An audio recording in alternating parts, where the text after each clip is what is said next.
So try to reset your motivation.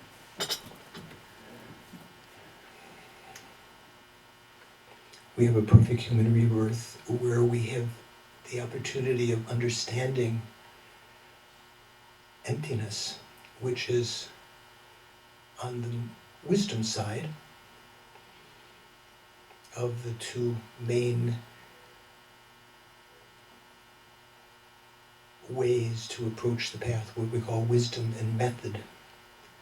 Method side, mainly the special method that ultimate method we try to develop is bodhicitta from the Sutra tradition. In Tantra is something else, but bodhicitta and the wisdom that realize emptiness, they support one another, they help one another, they nurture one another. As you realize emptiness and the lack of a inherently existing self, you can develop the courage to work for others that you might have, out of self-cherishing before, been hesitant to do, knowing that there's no self to cherish the way that the mind thinks. Developing great compassion for sentient beings, you develop the energy to realizing that to really help them, you have to realize emptiness. So it gives the energy and the accumulation of merit to actually make the realization of emptiness. So think, with this life right now, I have this opportunity. From now until my last breath, I will try to practice this path, unified path of wisdom and method, but particularly this afternoon, I'll listen to the teachings on the Heart Sutra, contemplate the meaning, concentrate on it, meditate on it if possible, for the sake of getting closer to that goal of enlightenment, for the sake of all sentient beings. These two aspects, the Bodhisattva, Mahasattva duality that we talked about yesterday. I'm going to listen to the teachings in order to achieve enlightenment for the sake of all sentient beings.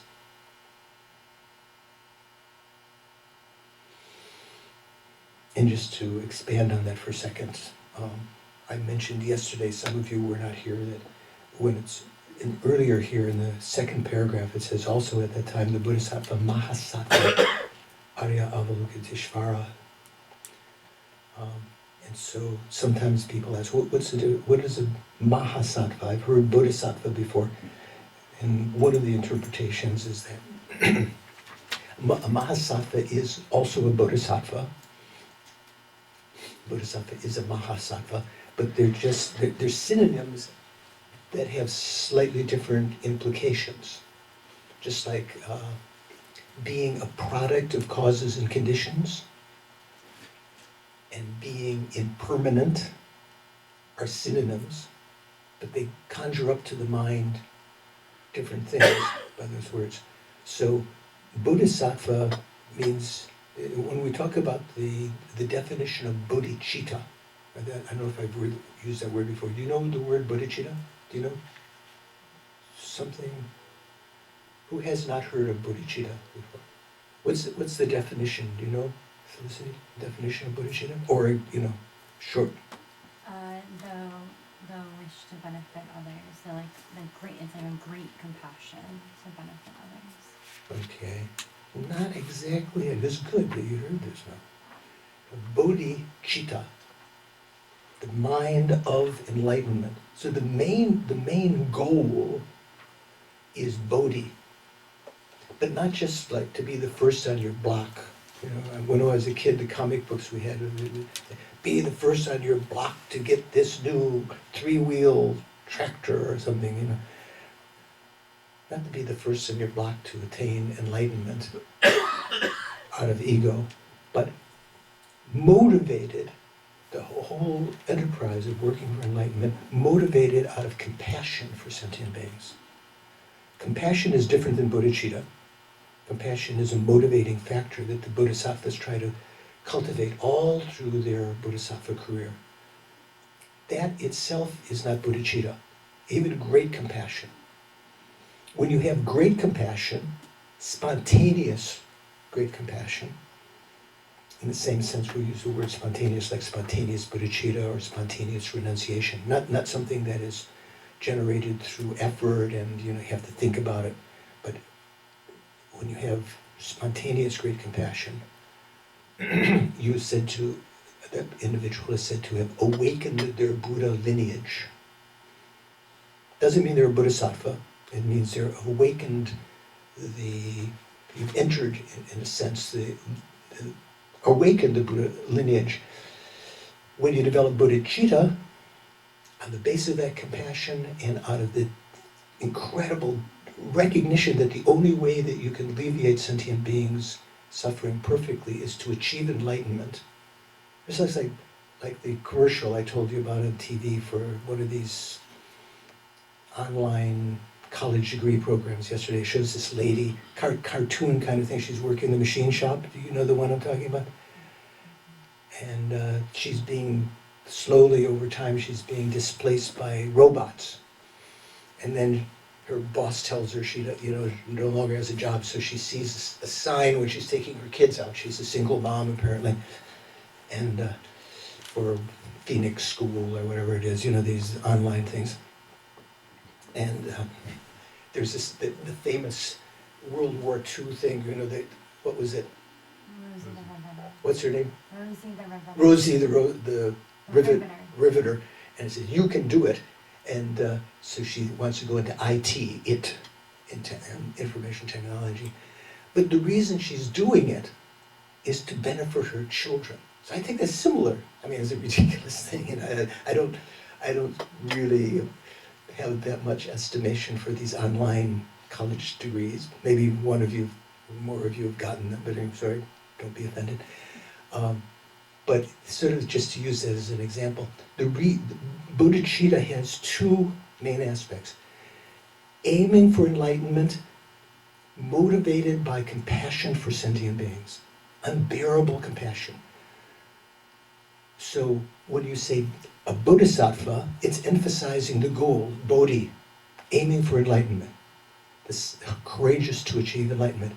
If you say mahasattva, Maha has when we talk about Mahayana, it's called the great vehicle because it brings you to the great destination of enlightenment, but also because it's a vehicle that includes all sentient beings. It's like the big bus, right?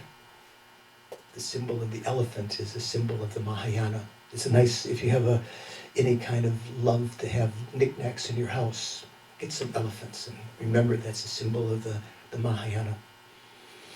So calling someone a mahasattva, it still means a bodhisattva, but it's emphasizing now the compassion side. Thinking of I want to achieve the enlightenment because of all these sentient beings, the maha, the great mass of living beings.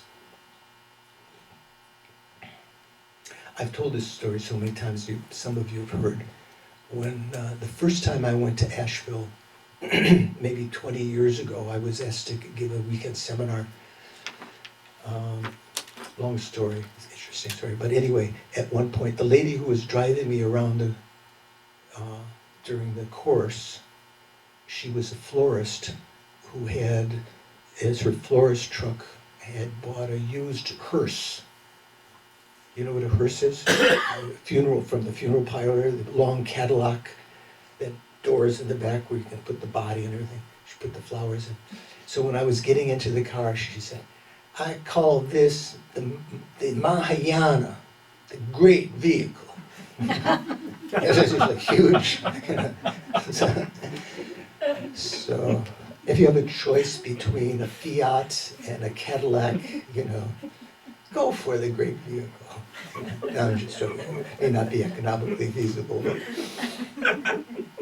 you can do more. You can benefit more sentient beings with a great vehicle, the Mahayana, than you can with the Hinayana, the Fiat. In Italy, there's one. What's it called? Topolino. You remember it, Jeff? Do you know what Topolino means? Mouse. Oh. Topo means rat. Topolino, little mouse. So it's the smallest Fiat. You could fit in the closet there, like some of the cars today. You can't do much with that. It's just for you. It's like individual liberation. Okay, so we've reached the point in the sutra where this very famous lines, like say for instance in the Japanese tradition, and Chinese sutra, Heart Sutra, doesn't begin from the point we did. Do you know that? Just begins from maybe here, or maybe just a couple lines before this. And it doesn't necessarily, and maybe from there. Several sutras like that, when you compare between the Sanskrit and Tibetan, which are usually a chord, and the Chinese. The Chinese is more abbreviated for some reason. Maybe they leave off the beginning parts for some reason. So we've said now what Avalokiteshvara, Arya Avalokiteshvara's answer to Shariputra was. Shariputra was going to say, hey, how do you guys, implication, I'm the foremost in wisdom of the Shravakas and Pratyeka Buddhas. How do you guys, who are supposedly better, supposedly, how do you practice the perfection? How should you train in the perfection of wisdom? You know, what you do to get to that perfection of wisdom. And so Avalokiteshvara said, they should look upon it like this. Think about it in this way. Correctly and repeatedly, those are important two concepts. Correctly, that means analyzing emptiness correctly, not with mistaken understanding, trivial understandings of it. And repeatedly, kind of, I mentioned like Lisa's experience, having a little flash of insight of clear light mind. Do it again and again until you have a continuity of that. Correctly and then repeatedly beholding, seeing those five aggregates also as empty of inherent nature, inherent existence. So remember, from the Hinayana point of view, from Shariputra's point of view, the main thing that's empty is the self. It's almost like the aggregates, the body and mind, all these things, the basis upon which the self is labeled, they exist. Come on. How could you label something? How could you label on a forest if the trees didn't exist? You know, the forest is what's called an imputationally existent phenomenon from the certain point of view. The trees upon which it's labeled are called substantially existent. There's some substance, but the forest is not substantially existent. Does that make sense? The forest is just an imputed, understood by mind. That collection of trees is called a forest. So this must have blown Shariputra's mind right there and then. So Avalokiteshvara continues now with this little, next four little parts of the sentences are called the fourfold profundity. At least some people call it that. You could just say that part. Form is empty. Emptiness is form. Emptiness is not other than form. Form is also not other than emptiness. In the same way, feeling, discrimination, compositional factors, and consciousness are empty. So, when it says form is empty, in some of the translations, and the one that the Dalai Lama used in this book that I had recommended to you, I'm borrowing from my sister Jody here, very good book. I think one of the lady yesterday, she ordered it even in class here, maybe the Kindle edition, you can get it on your pad. If you want to study more about these subjects, a couple other books, maybe out of print, maybe still Echoes of Voidness by Geshe Repton. We talked at lunch because Geshe Repton had some connection with various things. But the section on here on the Heart Sutra, there's three parts, and the middle part is on the Heart Sutra. Not so long, but that's a good book. Also, these two books by Donald Lopez. He goes by Donald Lopez Jr., but I'm sure his father is not a Buddhist scholar. He's a great scholar, and one called the Heart Sutra Explained and Elaborations on Emptiness, Uses of the Heart Sutra.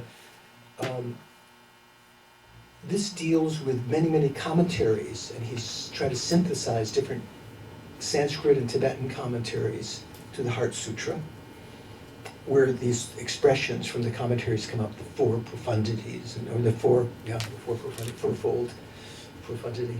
And this other one, Elaborations on Emptiness. They're both still available. Sometime you'll get the paperback, sometime you'll get the hardbound. But if you like to, to study the Heart Sutra detail, there's a group of books.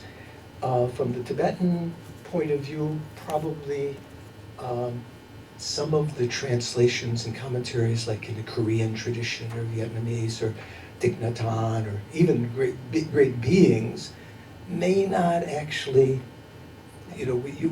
Tibetans would say that understand the Heart Sutra would say, I've got a debate with you. There's some points you're making here. The way you're interpreting it, that's not kosher.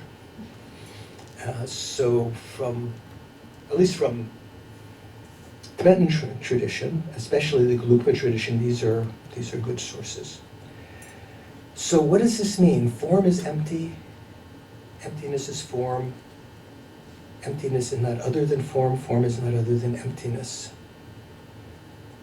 The reason form is first mentioned here is because it's when the 5 aggregates are enumerated, generally, most enumerations is given first, because it's something that is most obvious. Some of the translations also say form is emptiness, emptiness is form. But there's a problem with that.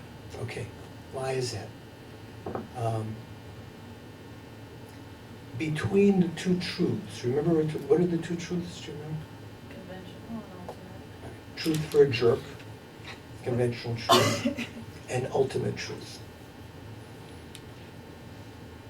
Between those two, because it's said that all phenomena are either conventional truths or ultimate truths. Between those two, what is form? Is form a conventional truth or an ultimate truth?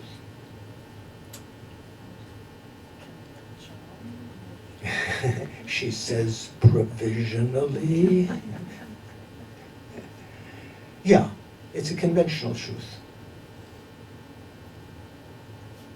Can something be both an ultimate truth and a conventional truth? Do you know? There's 2 separate categories. I mean, everything's empty, but No, but they can be separate entities, but still have something that could be both. No, if something is a conventional truth, it cannot be an ultimate truth. It's a kind of like a dichotomy. If something is an ultimate truth, it cannot be a conventional truth. There's no overlap. Okay? So this is the problem. So if you said form is emptiness, here's the problem. Emptiness between conventional truth and ultimate truth, what is that? Is emptiness a conventional truth or an ultimate truth? Ultimate truth. It exists the way it appears. Remember one of the hallmarks of, especially in Madhyamika philosophy, kind of to delineate what truth means, is something that the way it appears is totally consistent with the way it exists. If your neighbor is smiling but is trying to encroach on your property, his smile is not authentic, it's not true. And we know that on the basis of not working with what is actually true, we end up always in problems. So the only real truth is ultimate truth. Conventional truths are only true for the defiled mind that is still under the influence of ignorance, grasping at reality. And so to us, these things are true. And there's a certain worldly validation of that. Things continue. If you put your teacup at a certain place on your table, when you go turn back, it'll still be there. It's not like it's total illusion and things are just floating around and appearing and disappearing and everything. There's a certain consistency, conventional validity of conventional truths, but they don't exist the way that they appear to the mind that realizes their ultimate nature. They are like reflections, like illusions, like dreams, like Karen. Do you know what a Karen is? What is a Karen? Rocks in the distance, like in that country. Now we think our experience is mainly from the countryside, maybe in Britain, the demarcation between the corners of property or places for walkers to know. You pile stones up. From the distance, looks like, is that Eric? Is that Jeff? You walk closer, no, it's not Jeff, it's dark, it must be Eric. You go, oh no, it's not Eric, it's a pile of stones, it's a Karen. So things that, upon investigation, these examples that the Buddha gave to help understand emptiness, so that one gives the feeling that conventional truths, without analysis, not looking closely, one can be mistaken, thinking that it's something that, in this case, thinking that it really exists there. So if you say form is emptiness, what do you think the logical fallacy of that would be? That form of conventional truth is an ultimate truth? Is that? Yeah, that would be, you say, that's completely wrong, anything that is a conventional truth cannot be an ultimate truth.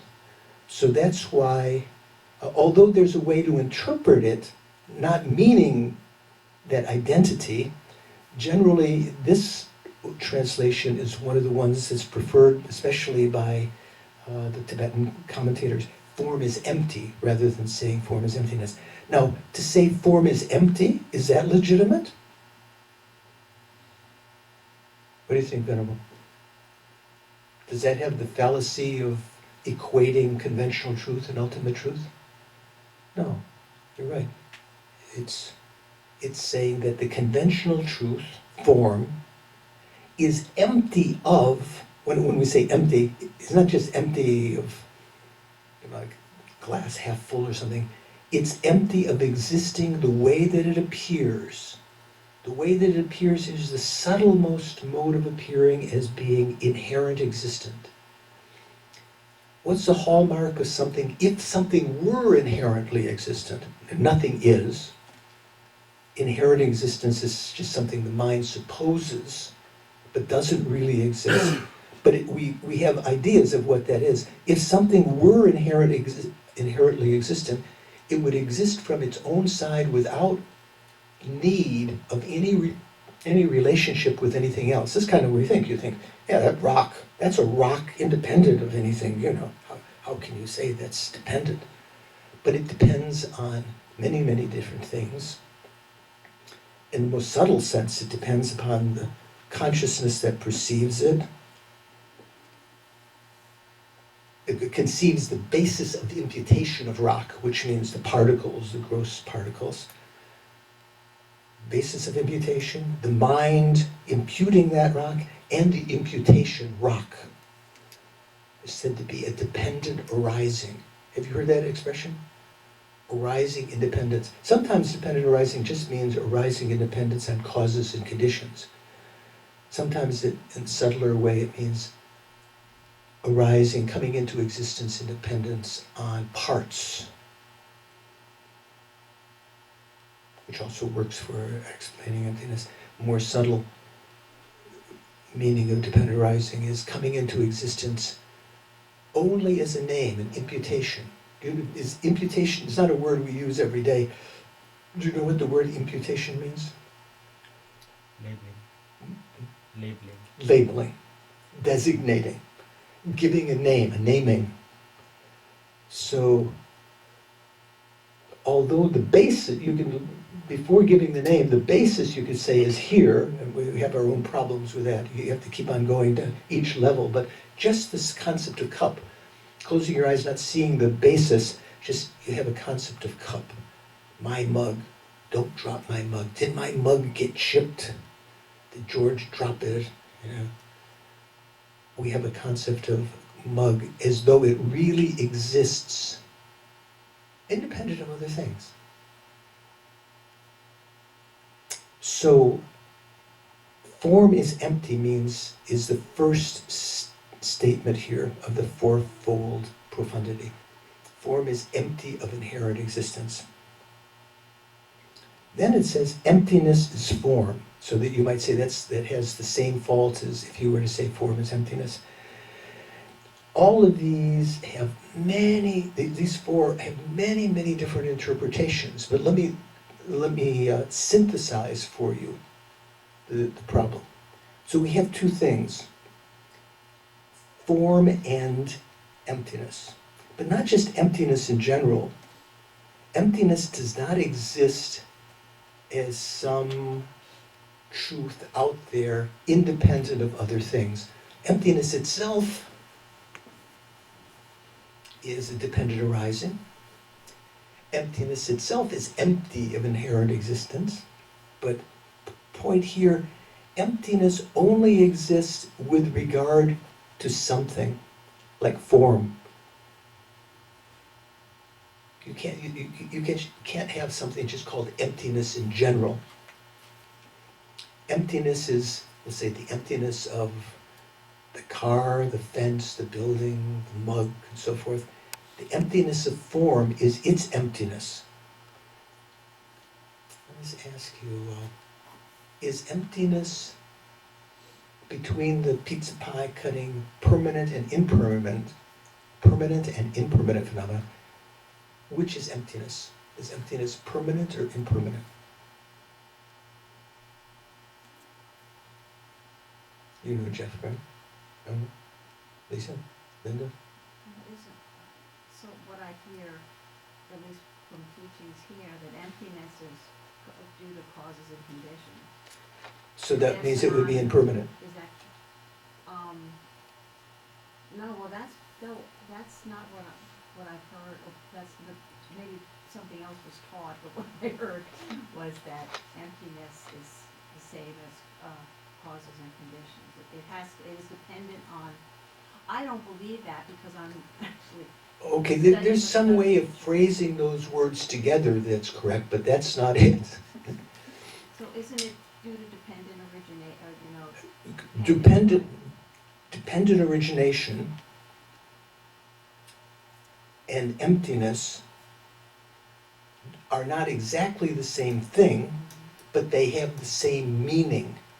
It's a little bit subtle, like sometimes all phenomena are dependent arisings. Well, that includes conventional truths and ultimate truths. The fact that phenomena are dependent arisings implies that they are empty of inherent existence. But that's not what was touching here so much here. Emptiness itself, is it permanent or impermanent? Permanent. She votes for permanent and has some authority, having been Sangha. Okay. Felicity, you want to take a stab? Is emptiness permanent or impermanent? It's permanent or impermanent. Okay, that's good. No, I was repeating your question. Oh, yeah. Is that that's the question? Yeah, that's the question. I would say it's impermanent. Well, Permanent. Okay, you vote with Aina. She's still thinking. Anyone else? permanent. Oh, Permanent throw it in your cards, okay. Yeah, that's my vote. It's impermanent. Why is it impermanent? It's emptiness of emptiness. Because what? Because of emptiness, he says. I wish I had one of those big buzzers here. What do you think, Felicity? Well, something that's permanent isn't changing. Right. I'm trying to work out in my head, and I thought I had. So is emptiness changing? Let's say form. Is form changing? Yeah. Yeah, form is definitely impermanent, right? Yeah. Is emptiness changing? Well, the concept of emptiness doesn't change, but what it. No, not the concept. Emptiness itself. Yes. Emptiness itself is in reference to something. Yes. but it's not a concept. But I mean, there can be a concept But of the emptiness, but something- emptiness the is a something- phenomenon. if something Phenomenon. can change, therefore the emptiness of that something can change. The emptiness can change if this something changes. So, say the emptiness of the apple gets rotten. Now the emptiness has gotten rotten? Nope, Why not? You said it can change when the thing changes. because emptiness doesn't get rotten. But the nature, Okay, the green apple becomes red. So the emptiness of that apple now has become red? Has changed color? No. So emptiness is, I mentioned before, is a negative phenomenon. Remember what that was? That means it's mere negation of inherent existence, not implying, affirming anything else in a positive way. Just there's no inherently existent apple. No inherent existence there. That phenomena, negative phenomena in general, not affirming negations, are permanent phenomena. They don't change moment by moment. But they do, let's say the emptiness of the mug. Before the mug is cast, or however it's made, with porcelain or clay or whatever, before it's made, does the emptiness of the mug exist? No. You might think, yes, emptiness always exists. No. The emptiness only is in relationship to some phenomena. that's what I said. Good. Well, that's what I said, and you seem to say no. No, but you were using it in a different way. Well, Eh. no, wait, how? How You would were saying that because it's only in relationship to something which might be impermanent, therefore emptiness would be impermanent. So the emptiness of the mug is one thing, and the emptiness of the apple is another thing, and they are not the same. They're not the same, but they both have the same nature of emptiness. The perception of them, Yes, but you were negating emptiness as a concept being something that we were addressing. We were addressing it as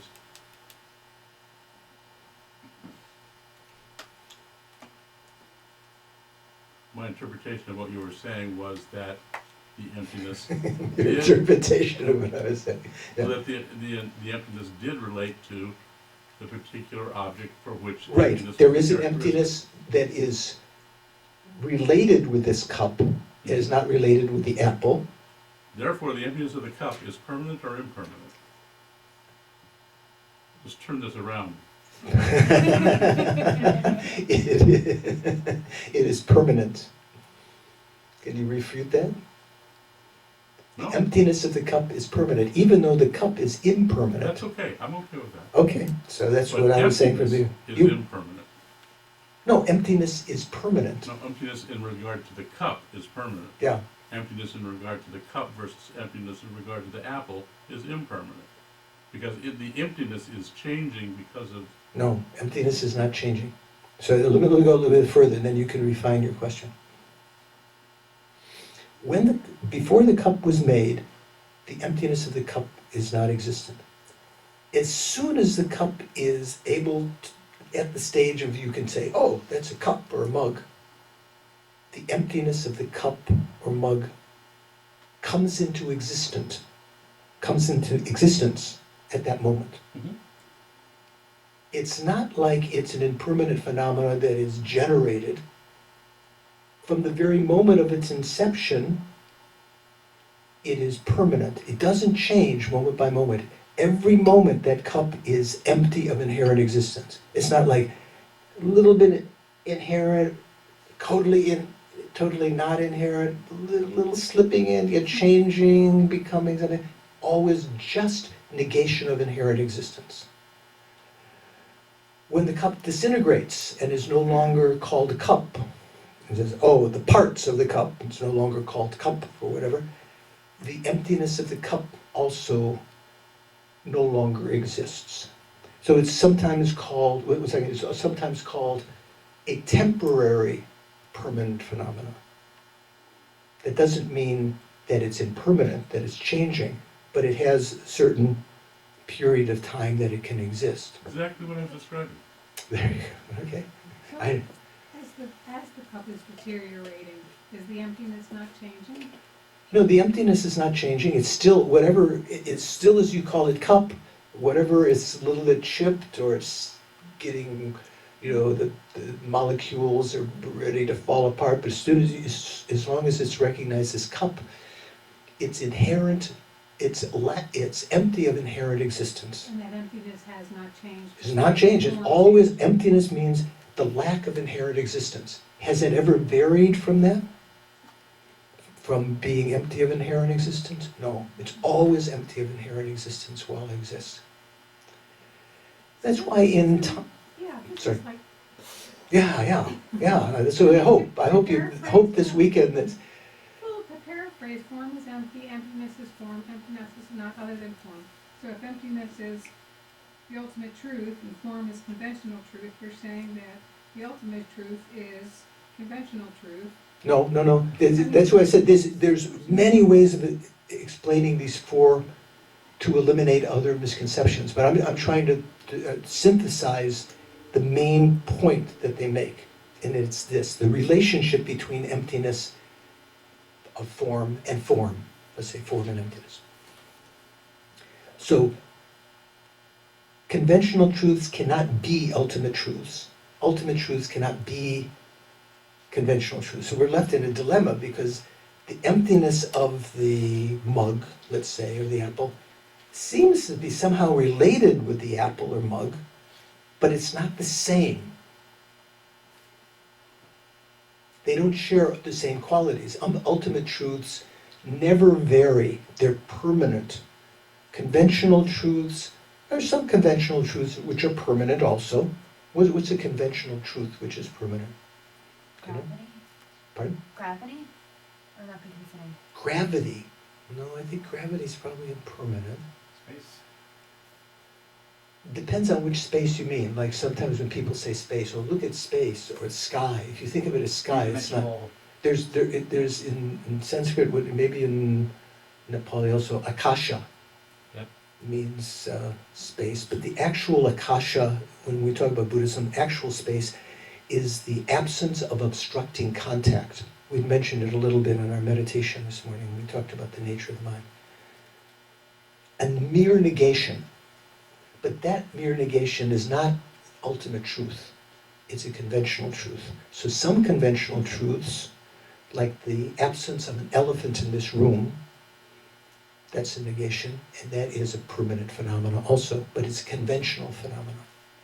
So you're cutting the pizza pie in many different ways. You have to be adroit at this. So, can you perceive the emptiness of the cup without having based that understanding on the cup? No.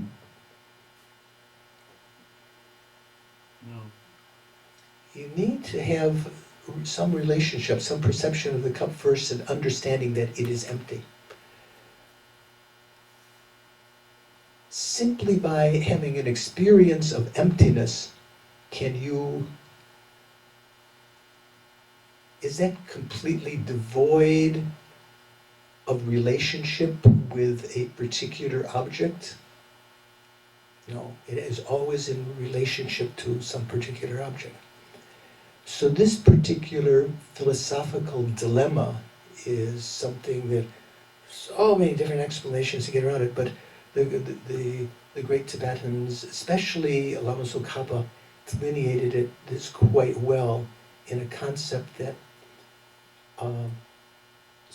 let's say form and emptiness, take as example. A conventional truth and its emptiness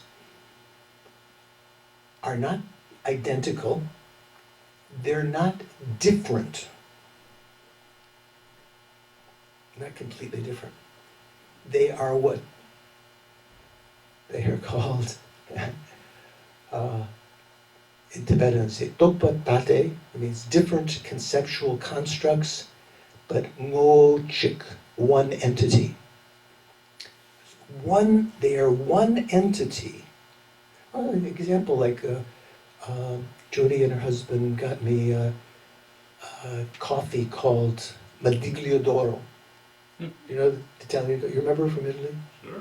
What does that mean, Madiglio d'Oro? Madiglio means Fancy medallion, like coin or something, medallion, right? D'Oro means of gold, right? Gold medallion, gold coin. So, let's say gold coin, it has one side is an eagle, the other head says, oh, you know, Madiglio d'Oro is the best coffee in Italy or something. So, two sides of the coin, they are one entity. You might say, oh, you can separate them, you just, with a very fine saw, you go down the center. But is that now that medallion? It's no longer that medallion, you've got two little pieces, right? They are one entity, conventional truths and that conventional truth's emptiness, yet they are conceptually different. Are you saying that You there get it? is no Have you, emptiness? have you awakened enough to follow what I'm saying? I know you were nodding off for a while. Did you get what I was saying? Or are you just trying to catch up? What's your name again? Barb or? Yeah, you. No, the lady behind you. Yeah, Yeah, you did. What's your name again? Anna. Anna. Okay, like my aunt. Aunt Anna. Sorry, go on. No, I'm sorry.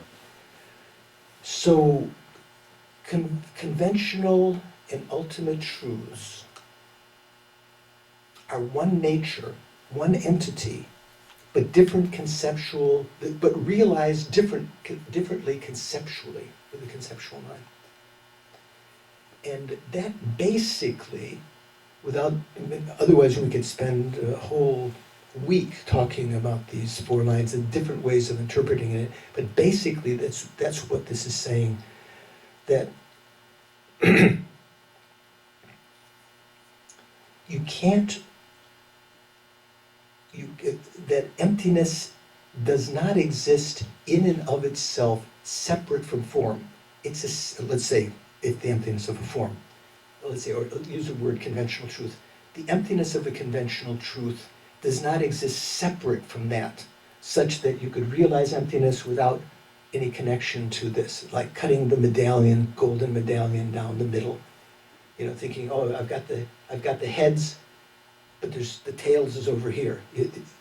Emptiness and the conventional truths that are its basis can't be separated that way. Otherwise, you could realize emptiness without depending on conventional truths. And there are many other fallacies from this.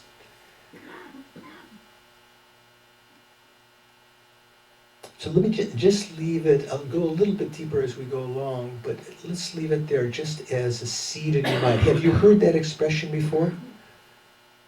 Maybe some of you who've heard teachings on emptiness before, that the relationship between conventional truths and their emptiness is one entity. Ngowo chik. Ngowo means entity, chik means one. Tokpa, tate. Tokpa means, sometimes translated as intellectual isolate, or what it means is that they're different conceptually. To the mind, they appear, emptiness does not appear the same intellectually as conventional truth.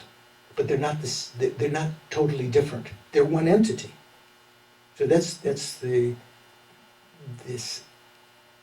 tension here. The relationship between conventional truth and ultimate truth is one of the same nature, or of the same entity, like one medallion, but different. If you look at one side and the other, they're recognized conceptually in a different way.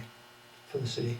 Is this, I think it might be maybe it's in the 35 Confessions to the Buddha, at the end in the dedication prayer, it says something like, from emptiness all phenomena arises.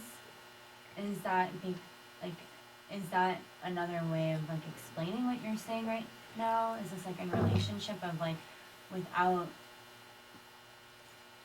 like the fact that everything it's empty of depending on itself, like it has to depend on something else, so from that it arises, and it can't exist without depending on something else, and it doesn't exist from itself. Right.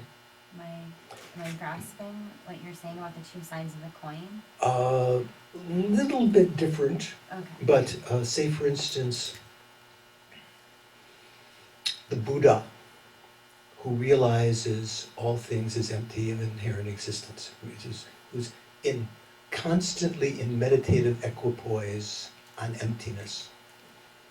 But like at the beginning here, also constantly aware of and cognizing conventional truths and how sentient beings conceive of those conventional truths. They're two different things. Conventional truths, the mere imputations, almost like mirage-like. It's called correct conventional truth.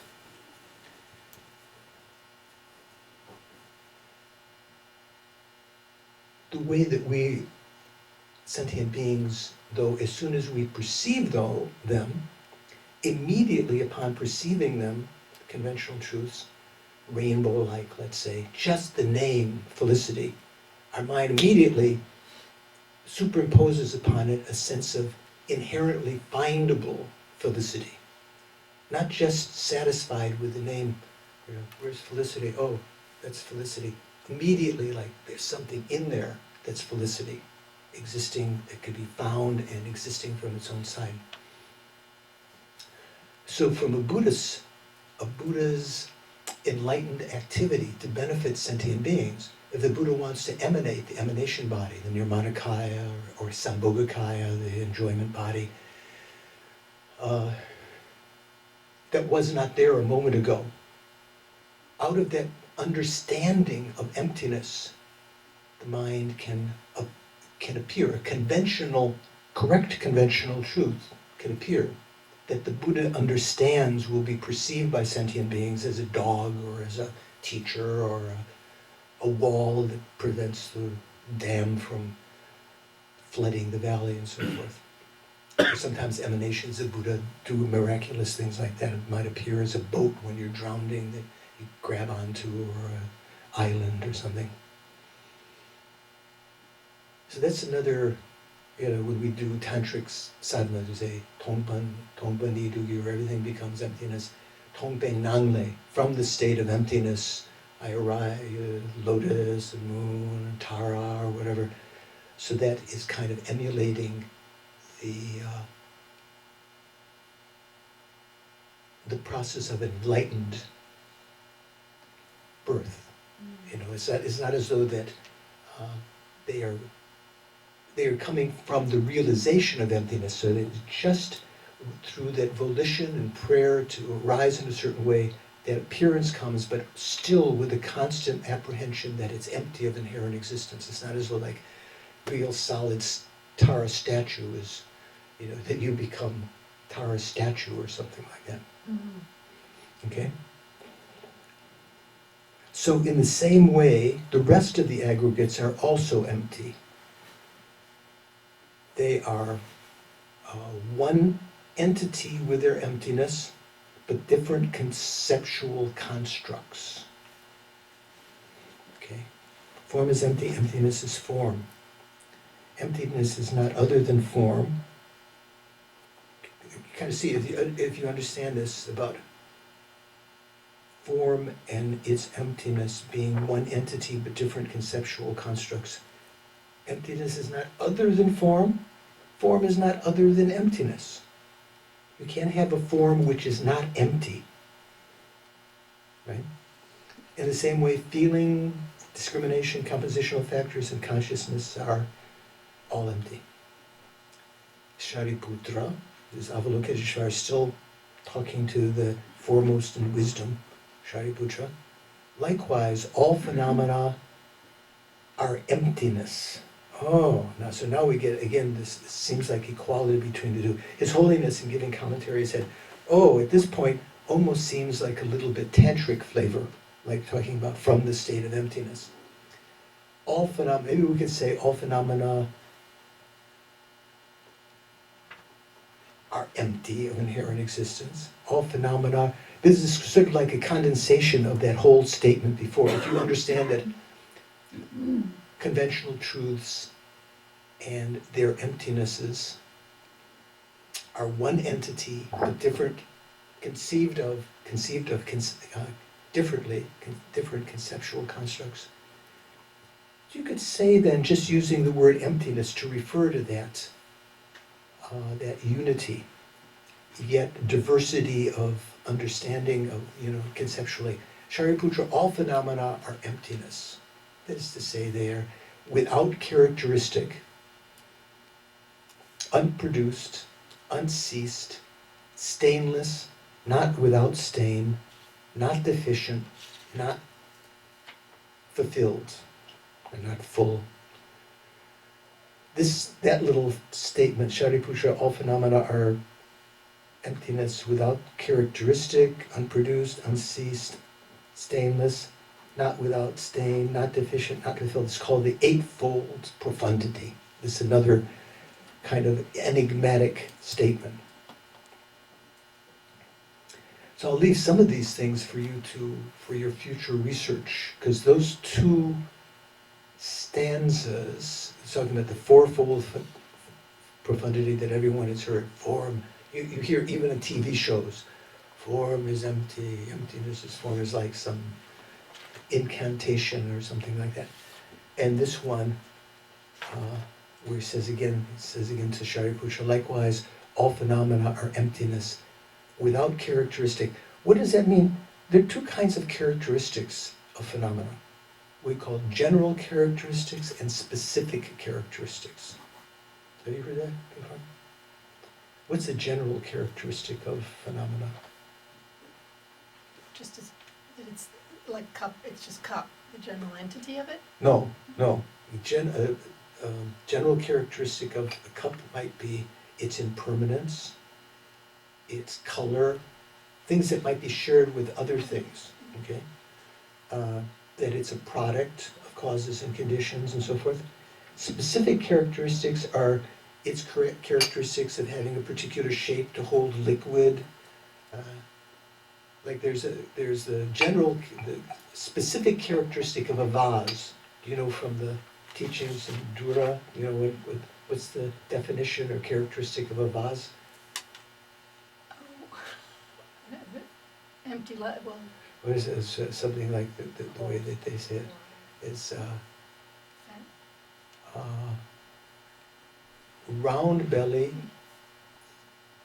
thin neck, with the ability to, flat base, and the ability to hold water. And then someone says, oh, that's the definition of a lama. So, the vase, the kind of the vases that they use, they have a flat base at the bottom, round belly, so to speak, ability to hold water. In the case of the lama, maybe PB or whatever, and long neck at the top. So that is called the specific characteristic of the vase, okay, that defines it in a specific way. If you just say that which is impermanent, that wouldn't identify specifically a vase. There are many, many things that are impermanent.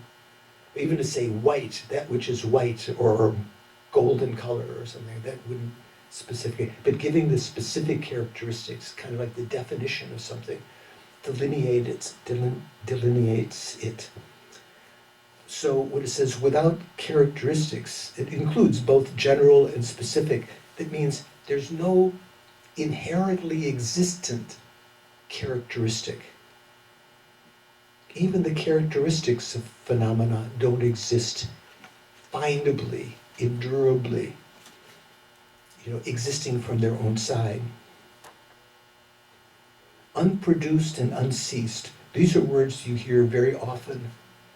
All phenomena are unproduced and unceased. These are words that you hear often in relationship to emptiness.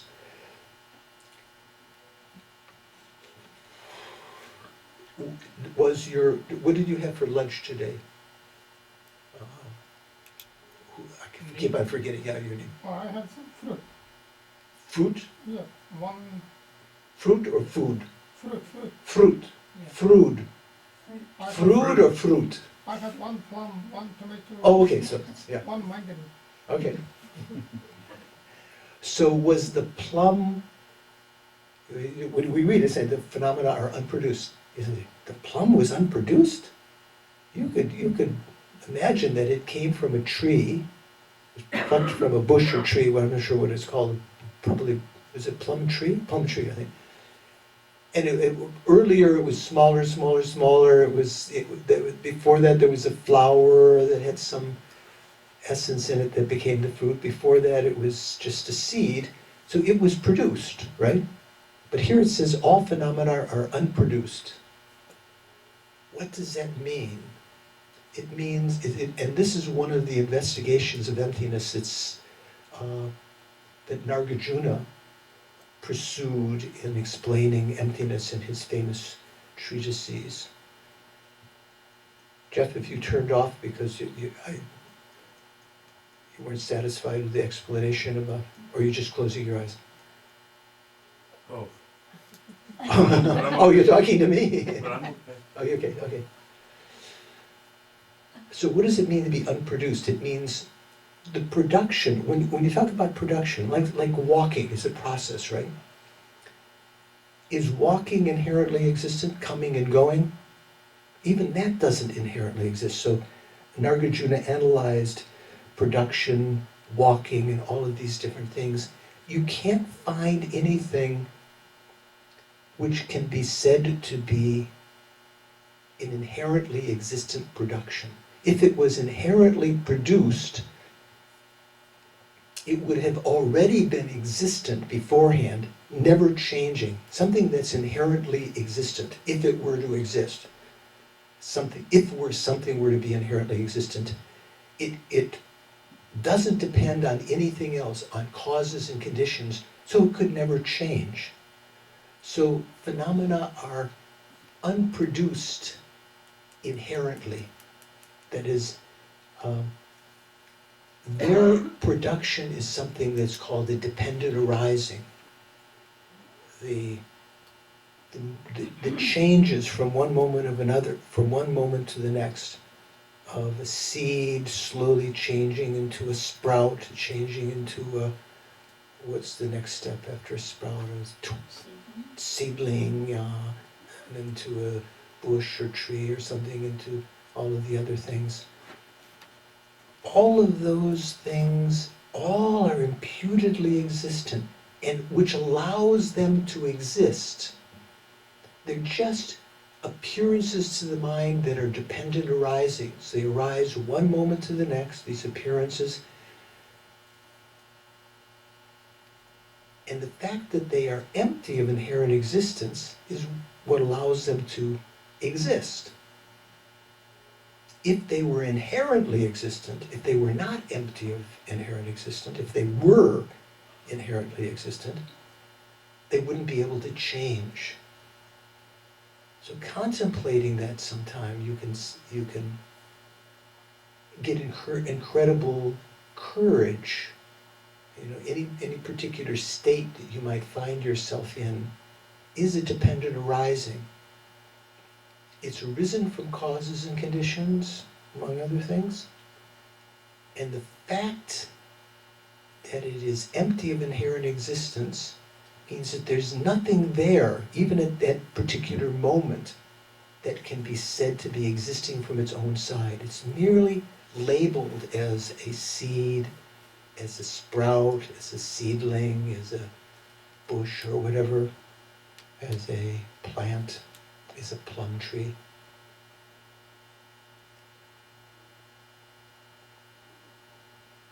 Emptiness is so useful to purify our negative karma.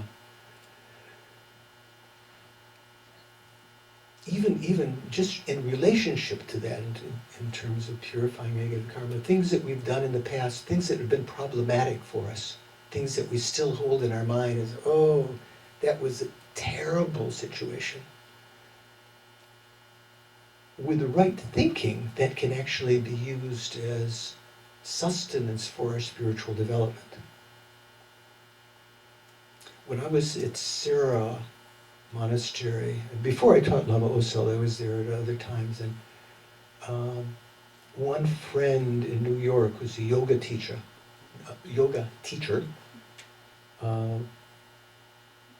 sent a lady who was visiting India. He told her, "Oh, good, visit my friend George at the Sarah Monastery. He's teaching, or he's there." Maybe I was teaching almost. I can't remember. Anyway, she came out on a bus, New Yorker.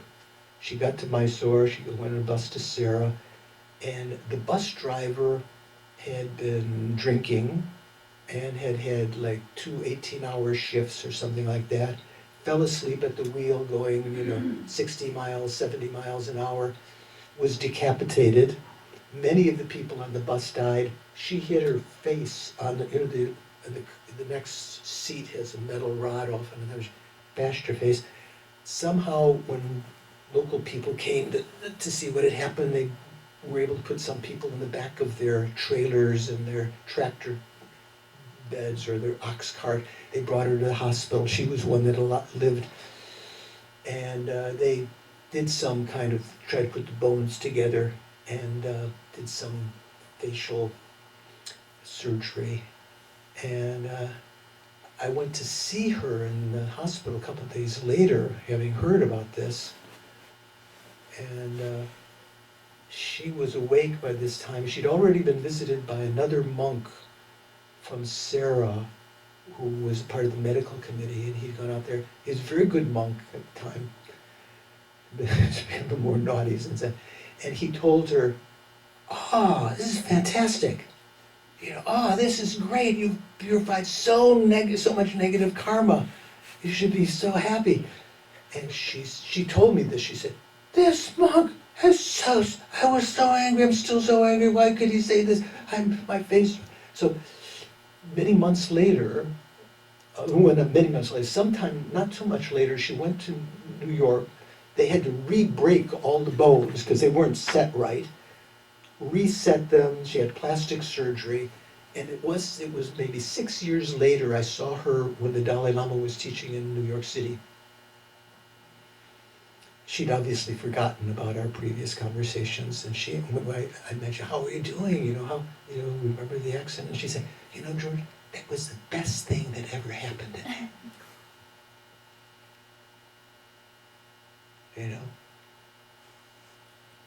Wow. So that's itself an expression of emptiness. Things are not inherently bad. If it was inherently bad, she never would have gotten over that anger, right? That's something worth keeping in mind. If you're remembering some bad experiences of your life, your baby done left you, or you came down with some tragedy that changed your life or something. But just like the Dalai Lama when he left Tibet, he said that was the best thing, one of the best things that ever happened to him, because it opened up new vistas of, so many different things. Emptiness, understanding emptiness. When you do confession, purifying negative karma for opponent forces, you know what I'm talking about?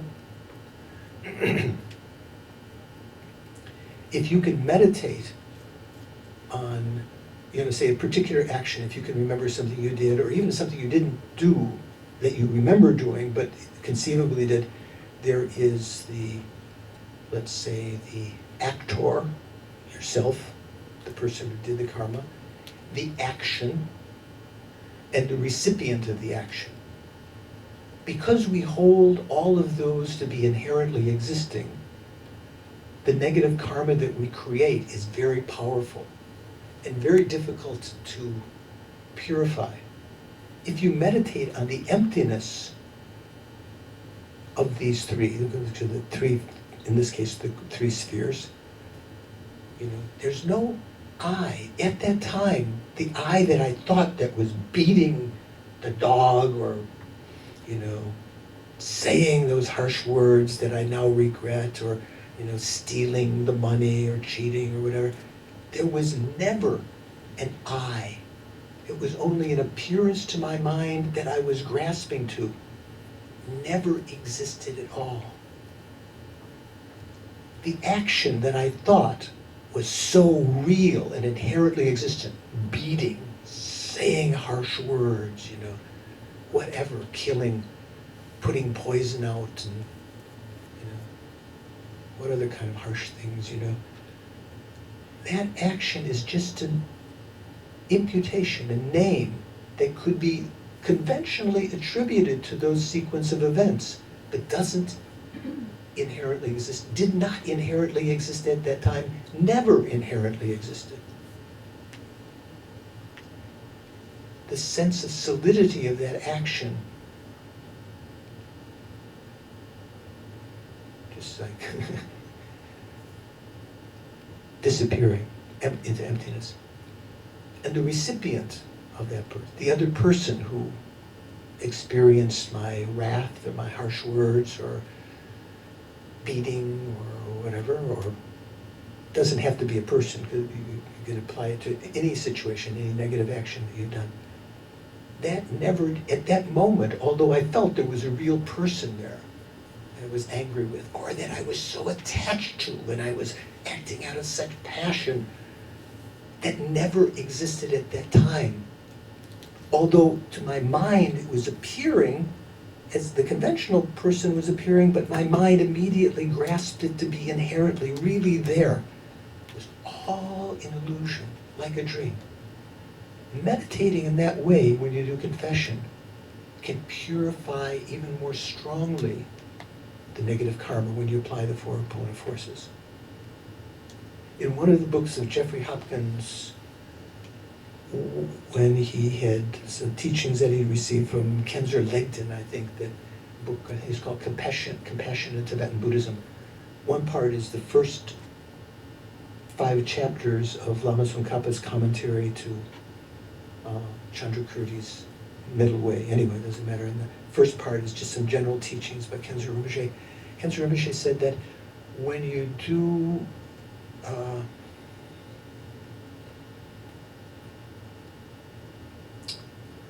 did he say exactly? Oh, say, if you generate compassion alone, it is incredible virtuous karma. If within that compassion you realize yourself, the person who's generating compassion, the act of compassion, and the person you're having compassion for are all empty of inherent existence, it creates, I think he even gave a number, 14 times more merit. Something like it. Didn't seem like big enough number, but anyway. So if you can augment your practices always with an understanding of emptiness, both purification and creation of merit become more powerful. When we dedicate our merits, at the end of practices, you might think, oh, okay, I created some merits, so good, it's there. It's okay, but that merit left unmediated, unattended to, can be destroyed by bouts of anger or abandoning the Dharma or other activities, slander and so forth. What we usually do also, for another reason, is we dedicate the merits. We think of the merits we created, and we think, may they not be fully ripened, used up. Like you got a certain amount of money, may not be used up until enlightenment. May they become a cause of my continued spiritual practice from now until enlightenment. That's called conventional dedication. Do you know what I'm talking about? No? Sometimes people say that helps to protect it against anger. That doesn't protect it against anger. You have to do that, you have to meditate on the emptiness of let's say, your actions, the karma you created, the act of dedicating that to a particular goal, like enlightenment, and the state of enlightenment. The karma that you created right now looks and thinks, oh yeah, man, I gave money. I gave that golden medallion. I gave that cup of coffee to the beggar. Something really substantial. Just only labeled, legitimately and conventionally labeled as virtuous, but not existing from its own side. Sort of rainbow-like, let go of that. Still functioning, but not inherently existent. The act of dedication, connecting it to enlightenment, Where is that dedication? Every instant, something mind is changing. May this bring about that. You can't find dedication anywhere. It's just a name labeled to that process. Let go. The enlightened state that we will all eventually develop. When we develop it, and before, whatever, it does not inherently exist. It will not inherently exist. You might think, oh, come on, if anything exists, the Buddha exists. It's like, it's really there, you know. How could Buddha not inherently exist? What does inherently exist entail? Something that's not changing, that has no relationship to anything else, that exists in and of itself. Buddhahood is not like that. Out of compassion, constantly appearing and withdrawing appearances for the benefit of sentient beings, inspiring sentient beings, appearing as teachers, giving teachings.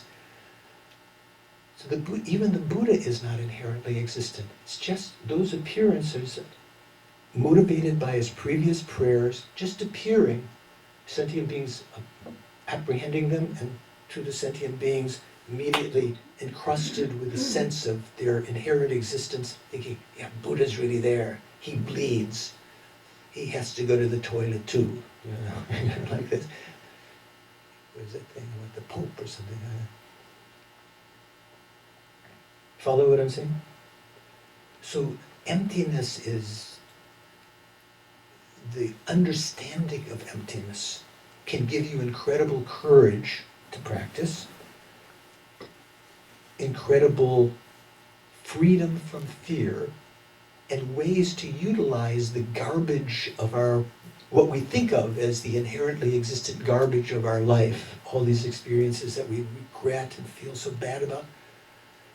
To paraphrase someone, I paraphrased him earlier today, get over it. Excuse me. A couple of little political digs here. I hear you can get t-shirts now that say get over it. Did you know that? You know what I'm talking about? You don't know? Okay, good enough. Better you don't know. Better I don't say on tape. So, the things of our life, as you understand them as empty, and then you can feel compassion for yourself. How much anguish I felt because of that.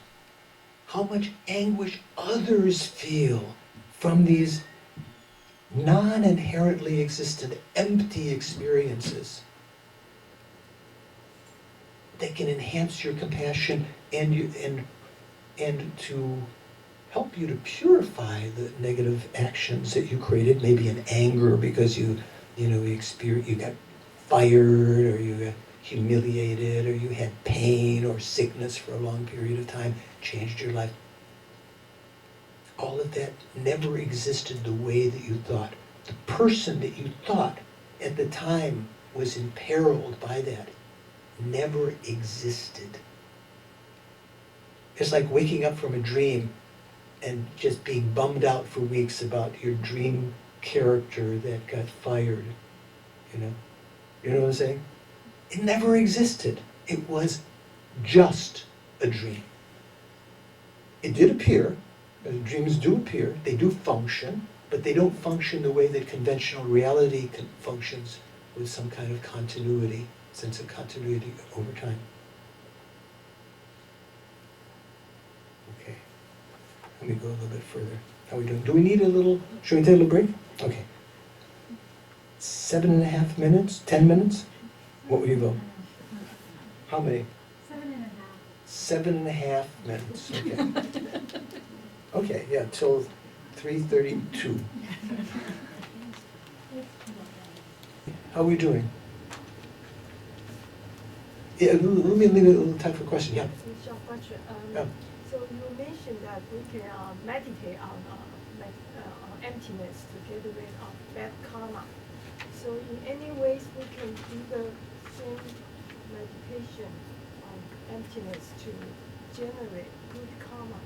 Yes, I did mention that, but just to elaborate, So Anna, like my Auntie Anna, asks, in case it doesn't go on the microphone when you talk from the distance, I mentioned how you could help to purify negative karma by understanding the emptiness of the actor, the creator of the karma, the action done, and the recipient of the action. Also, likewise, with virtuous karma, say if you develop compassion for someone, which is a virtuous activity, or you practice generosity, each of the Bodhisattva's 6 most important practices, they call it the 6 perfections. Have you heard of them? What are they? Generosity, ethics. Generosity, Patience. morality, patience, Joyful. joyful effort, concentration, wisdom, right? Usually that's important. It's a particular order according to the 6 bhumi, the first 6 Bodhisattva bhumis. So it's not, so just to give them haphazard, it's okay, but there's a reason for saying in that order. So when you're practicing generosity, it's said that the Bodhisattva who's trying to practice the perfection of generosity, practice the perfection of generosity. Only the Buddha has the perfection of generosity. So it's that they're training or practicing special practice in the perfection of generosity. They recognize the gift that's being offered, or the substance, or whatever is being offered. It could be even advice or something else. The person, oneself, and the recipient are all empty of inherent existence. That's called practicing the 6 perfections within the emptiness of the 3 spheres. The 3 spheres, a sphere, you know what a sphere means? Big, you know the word sphere, not spear. Spear is what you throw at someone, right? Sphere. So this I'm pronouncing correctly. I joke sometimes because Lama Geshe's Sopa, he used to, because his English was not it was not always so clear, he would talk about gnosis. You know, like the Gnosis, which is like the, what is it, Latin, I think, isn't it, or is it Greek? Greek. Greek. Greek for wisdom. And so we make a differentiation between prajna and jnana, wisdom and gnosis. Gnosis is deeper kind of wisdom, exalted wisdom sometimes. So when we say gnosis, he says, I say gnosis, not gnosis.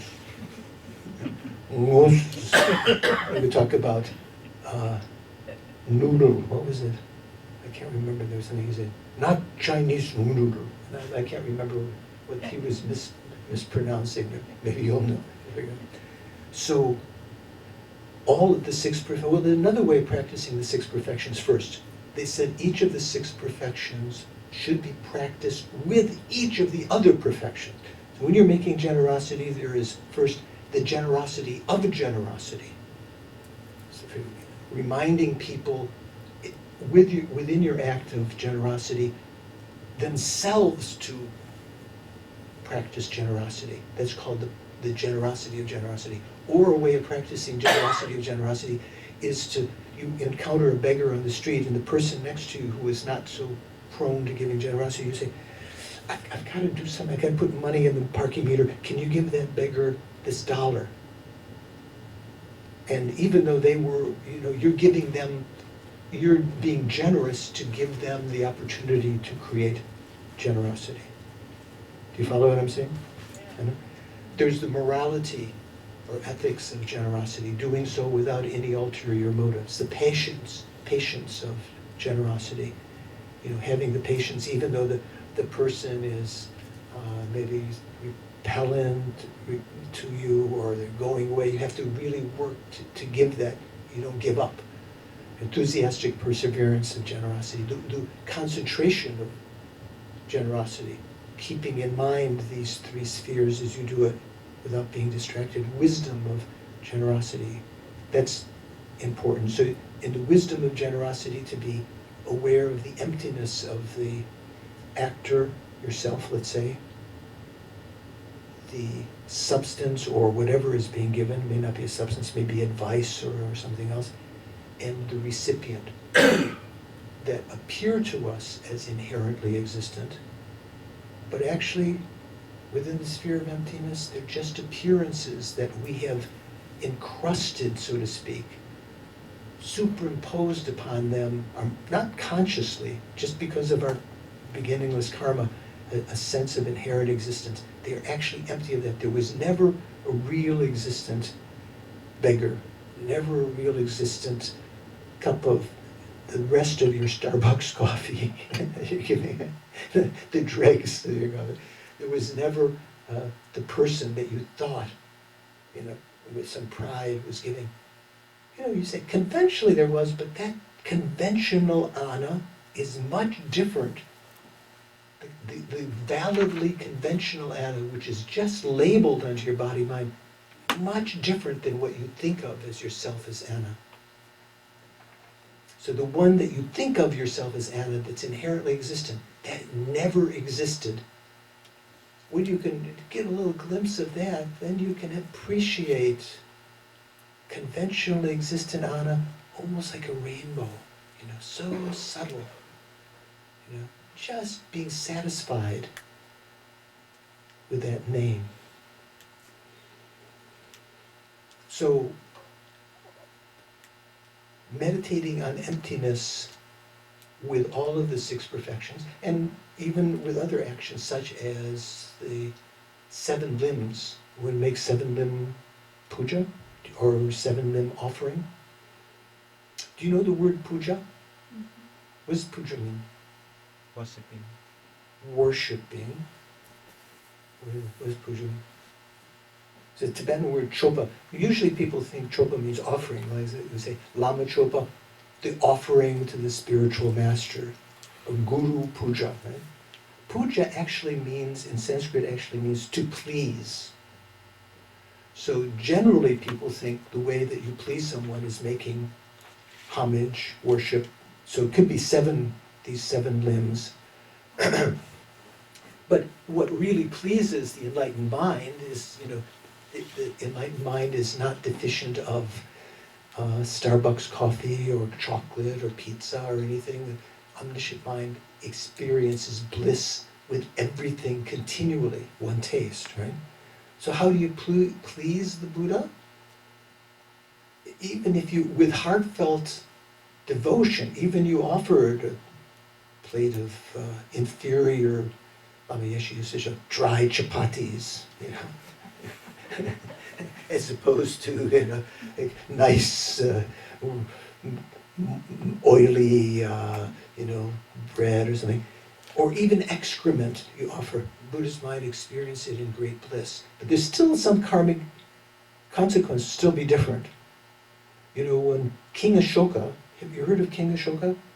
Nowadays in India, all these Sanskrit words are shortened. The final A is dropped. They say Ashok, like in Hotel Ashok in Delhi or something like that. It's Ashoka. So King Ashoka, in his previous life, he was a little boy at the time of the Buddha, and he and his buddies saw the Buddha coming, and they wanted to make offering, and they picked up some sand from the ground, and they visualized it as gold.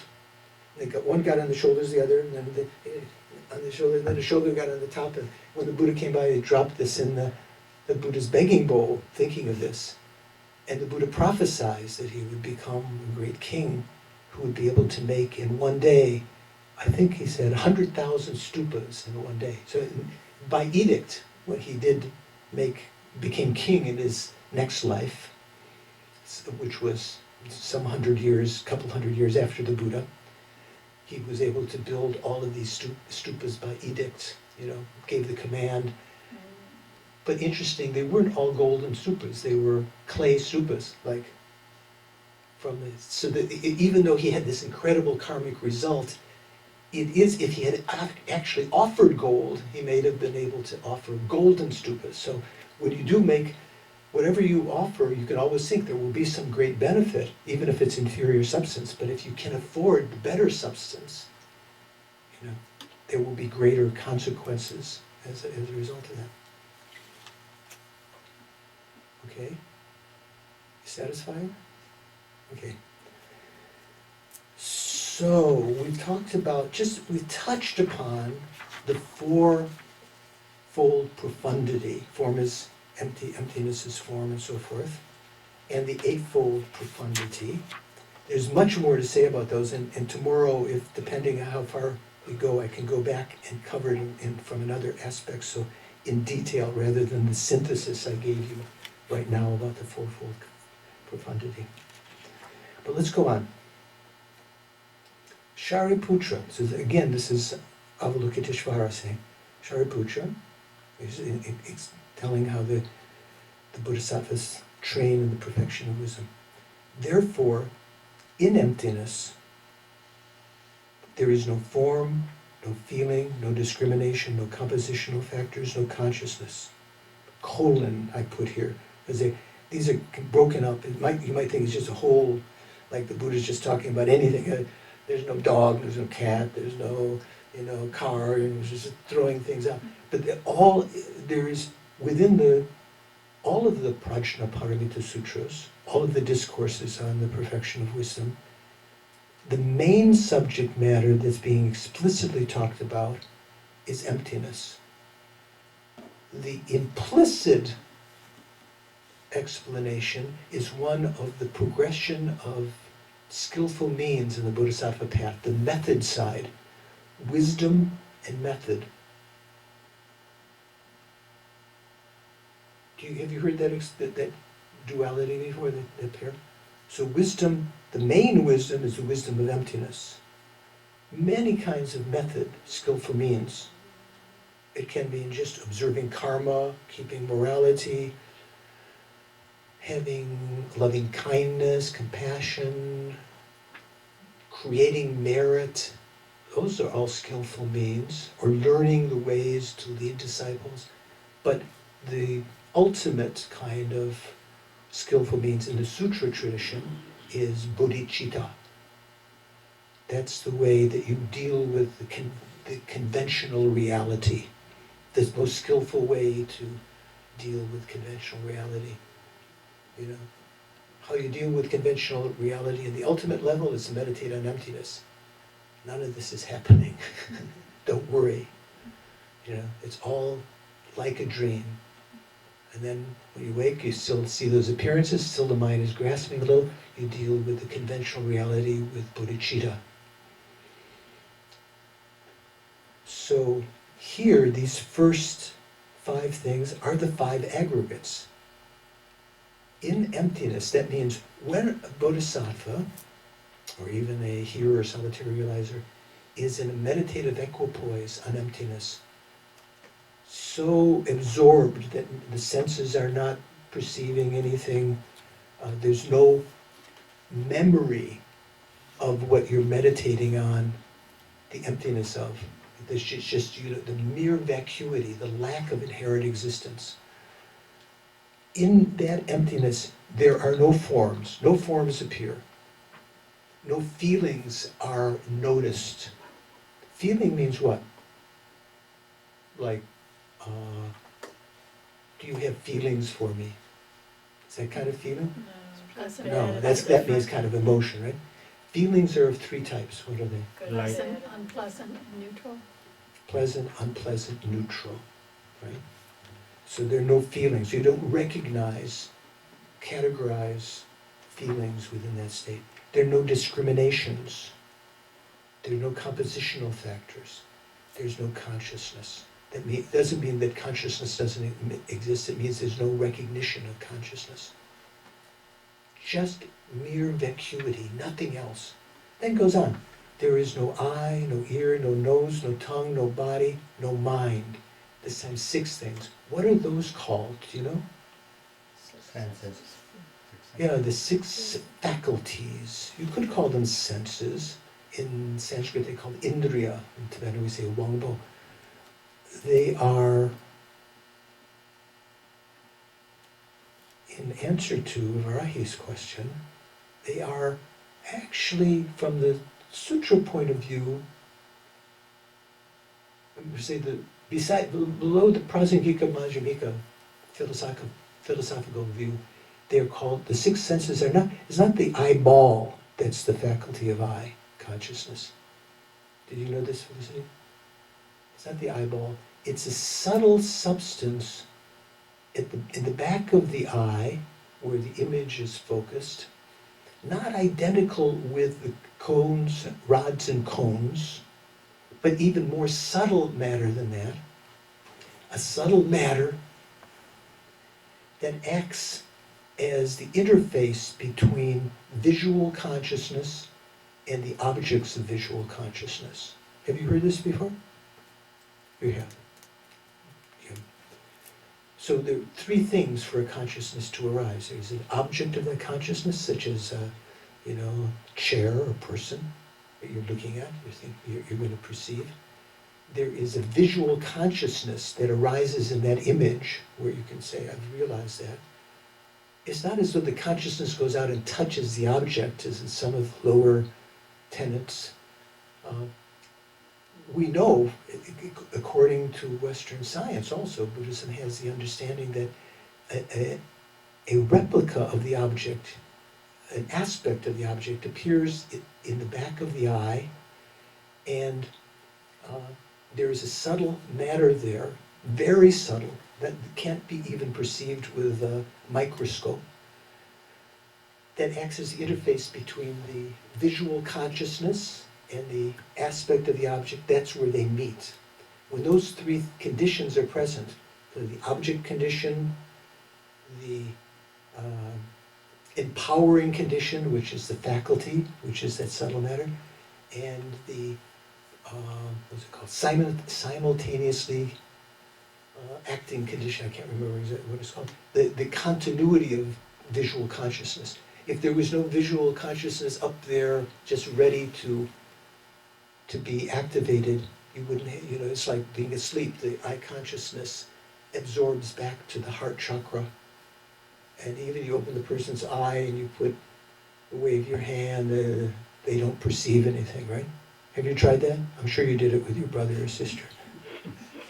If not your college roommate or something like that.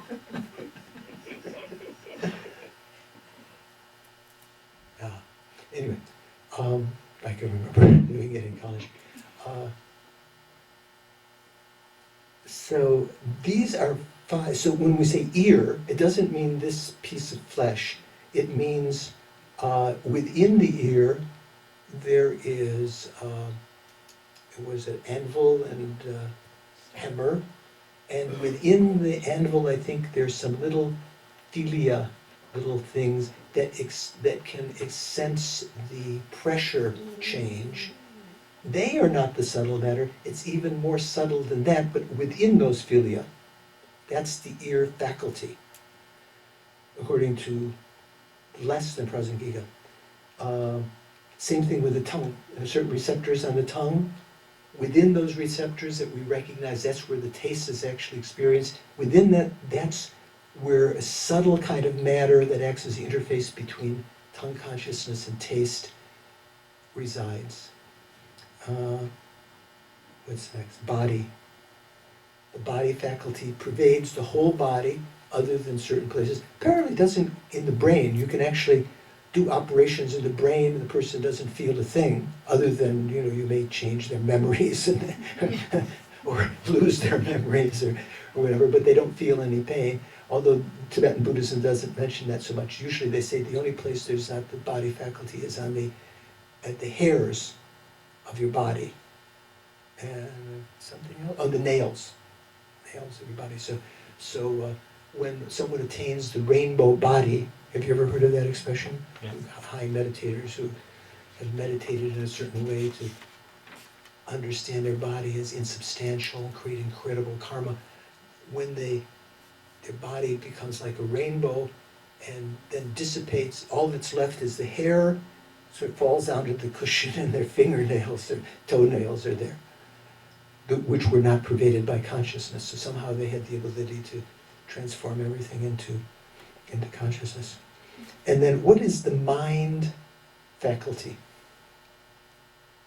So the eye faculty is the interface between visual consciousness and the object. It's a subtle matter within the back of that. What's the mind faculty? That's where it goes. I mean, the mental consciousness has to be there for any concept to be there. Right? But what's the mental faculty? Say, for instance, if you think about a mug, cup, that's its object, you're thinking about it. That's what you're going to have a visual imagination of. And then there's a mental consciousness that's going to perceive that. What's the interface between them? What's the mental faculty? Mental indriya. You know? So it is not the brain. Some people might think it's a physical thing like these others or some subtle matter in the brain. It's actually a preceding, just the preceding moment of mental consciousness acts not only as a preceding condition, but also the mental faculty.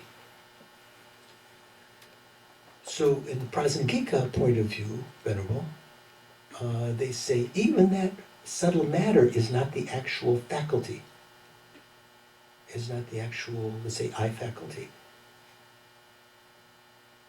The actual eye faculty is a mental factor, contact of the mental, the mental, Yeah. there's Of the one five. called, of the five, the omnipresent mental factors, one called contact. You might say, what does that mean?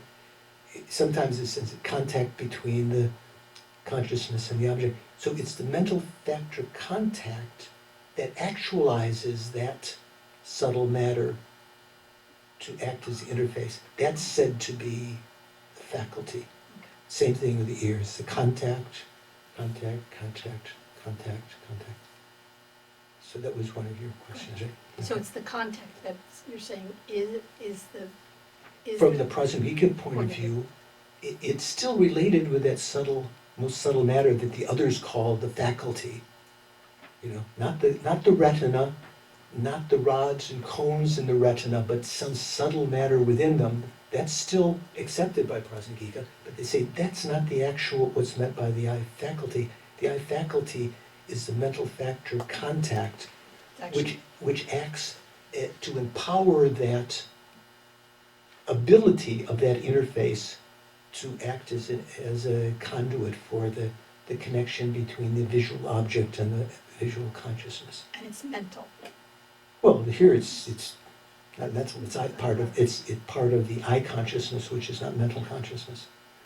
But there's also a similitude for mental consciousness when you talk about mental consciousness. Thank you. Okay, so here, Sure. yes. So these are all subtle stuff that science will never be able to understand? Not sure when there's certain things.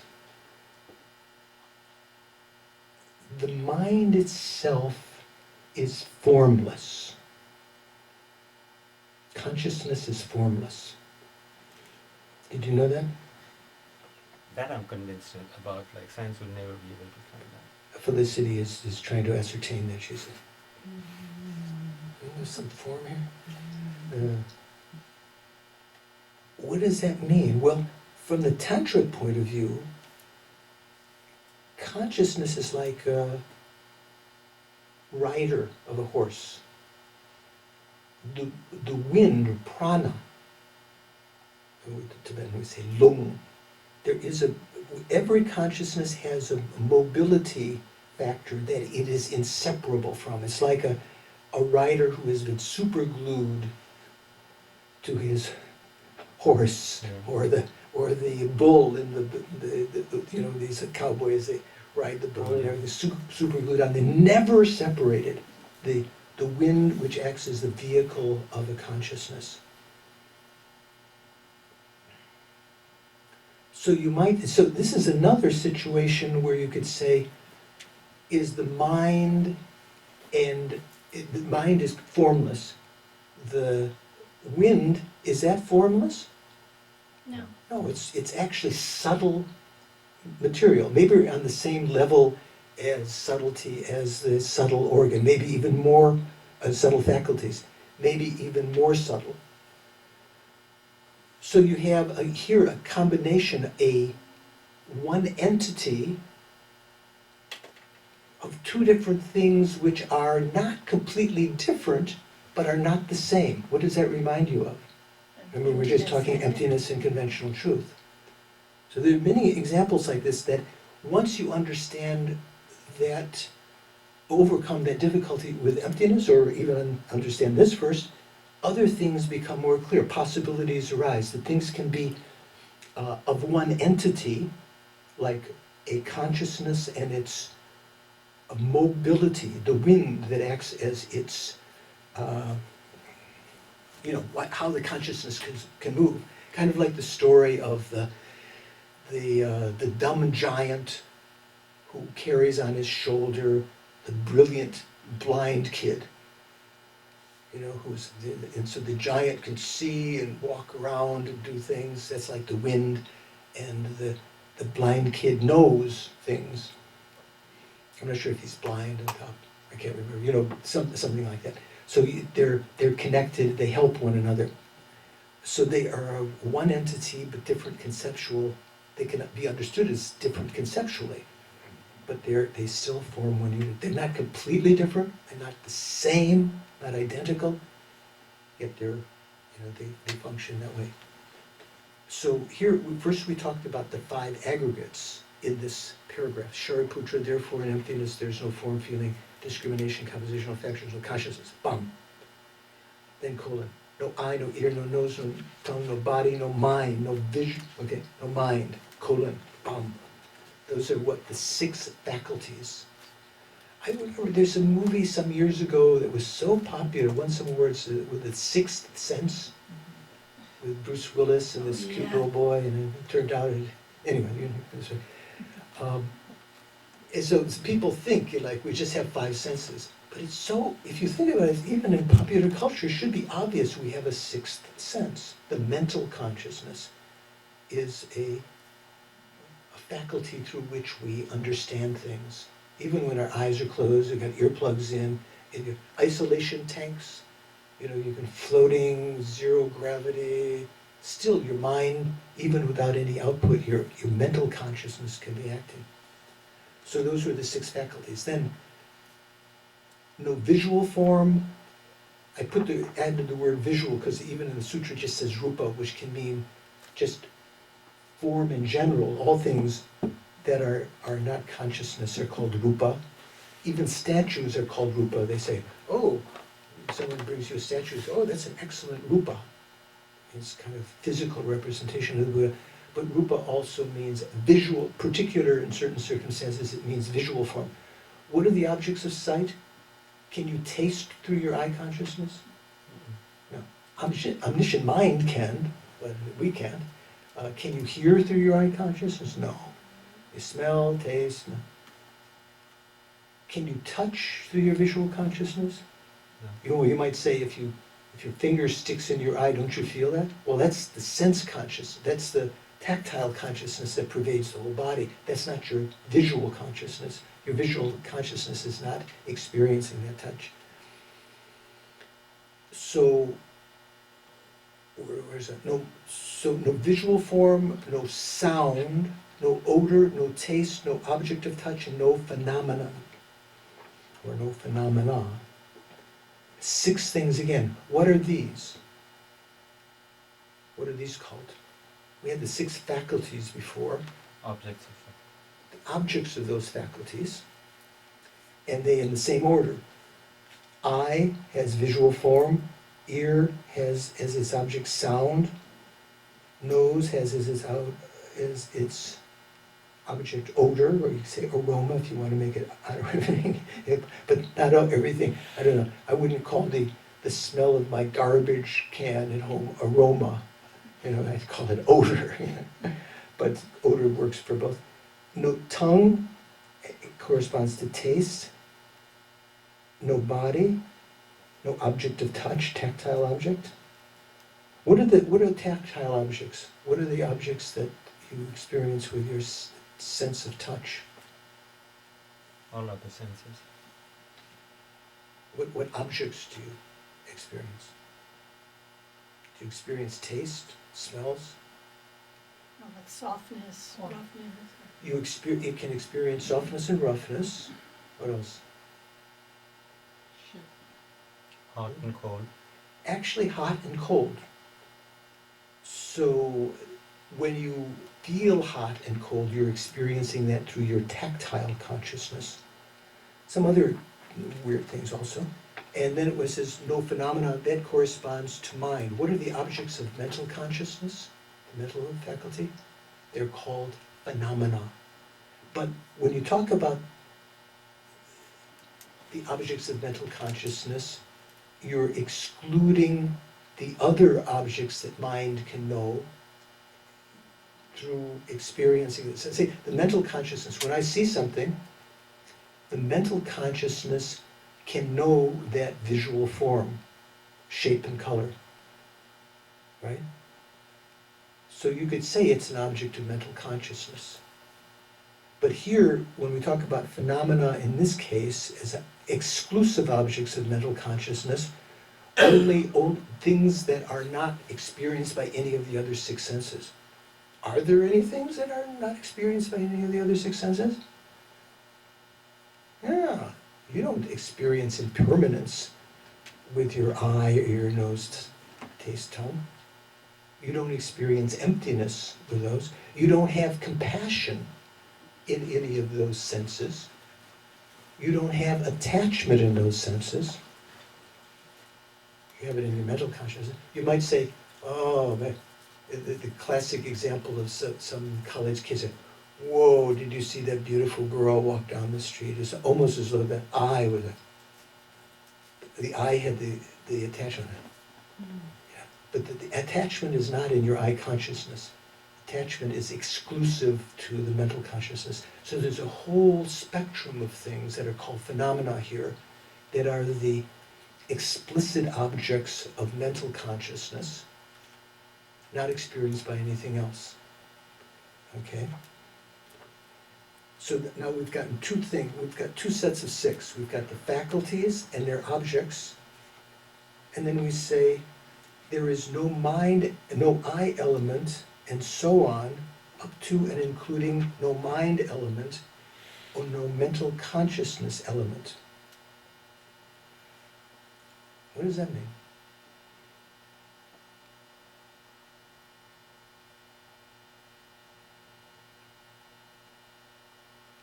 So here the word element is what we're translating in English as the Sanskrit word ayutana, or the Tibetan say keche. Do you know what that means? When we talk about the six senses, here we're talking about, no, here we're talking about element, we're translating as dhatu. The first two sets, the six faculties and their objects, are called the six entrances, or 12 ayutanas. Six objects and there's the six sense bases. Six sense bases, there's six objects. They are called entrances because by coming together they give rise to the six consciousnesses. Now, to those 12 things, the six faculties and the six objects, you add the six consciousnesses, you have 3 sets of 6.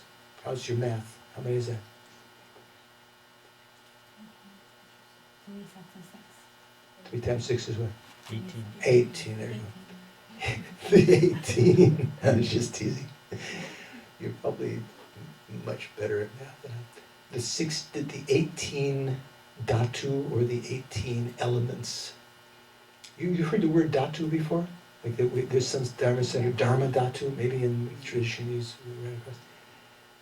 Dhatu, also sometimes dhatu can mean sphere, like the sphere, Dharma dhatu can mean like the sphere of Dharma.